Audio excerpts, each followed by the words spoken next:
Hey everyone, so today we're going to be going through a list I made of why Christian nationalism is bad. So strap in because we're going to rapid fire it for the sake of time.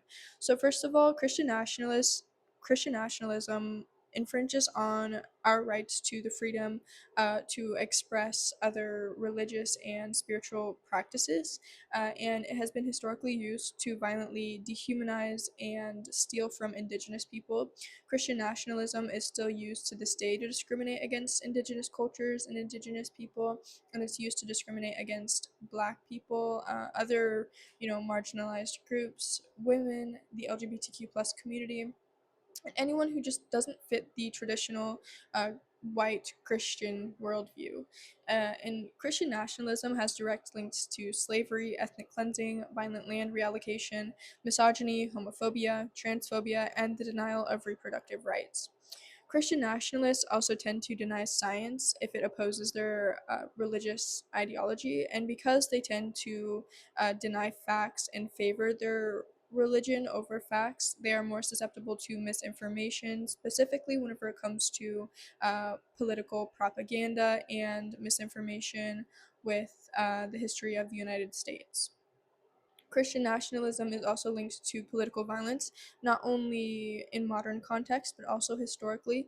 Christian nationalism is also linked to anti democratic ideologies and historical events. And I'm not just talking the Democratic Party, and by historical events, I mean Christian nationalism is linked to slavery, and whenever early colonists kidnapped indigenous children and forcefully assimilated them into American culture, and really, they just what they did was they turned indigenous children into profit margins for the American economy and forcefully converted them into Christianity. And Christian nationalism is actually linked to the opposition of gun control laws, and it was found, surprise, surprise, that Christian nationalists value gun rights, religion, and states' rights over free speech, the freedom of press, and the right to a fair and speedy trial and protection from unlawful or unwarranted search and seizures. And a consensus made by Christian nationalists is that voting is a privilege, not a right. Now, I personally believe if you're born in this country, you deserve the right to vote. And I also believe if you've been here long enough to get your citizenship, which is 5 years, which is definitely long enough to build a life for yourself, if you have your citizenship, you also deserve the right to vote because you are a U.S. citizen, because you have met the you know criteria to become a U.S. citizen. But Christian nationalism also demonizes anyone who does not conform to the religion, which leads to oppression and misinformation in schools. And Christian nationalism oftentimes ignores history or distorts history to better align, you know, history with the goal of dehumanizing anyone and anything that does not support the Christian nationalistic ideologies. And now we're going to talk about the rise of Christian nationalism in uh, Black and Latino communities.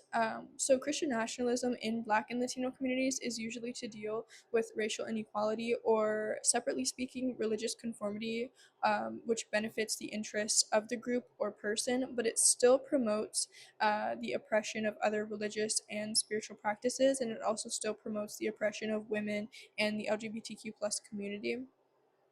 And I just personally think that looking for liberation through Christian nationalism is just not the way to go, especially because Christian nationalism is linked to slavery and the oppression of, Black people and other minority groups. Um, so, yeah, I just don't think that Christian nationalism is the way to go whenever it comes to liberation for um, anybody who's been oppressed by white people. Um, and Christian nationalism is used to support a group's ideology under God's will rather than based facts, and varies the most substantially whenever it comes to racial discrimination in Black, Latino, and white communities.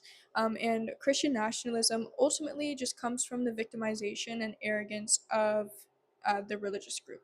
So I hope you enjoyed, and if you want me to do a deep dive in any of these points, just let me know, and I will totally do that. The links to all of the sources that I have and the report that I made, or like the reasons that I have listed will be in my description on YouTube. So if you're on YouTube, you can just go to the description and click on that Canva link, and it will take you to all of the sources and everything. So yeah, peace.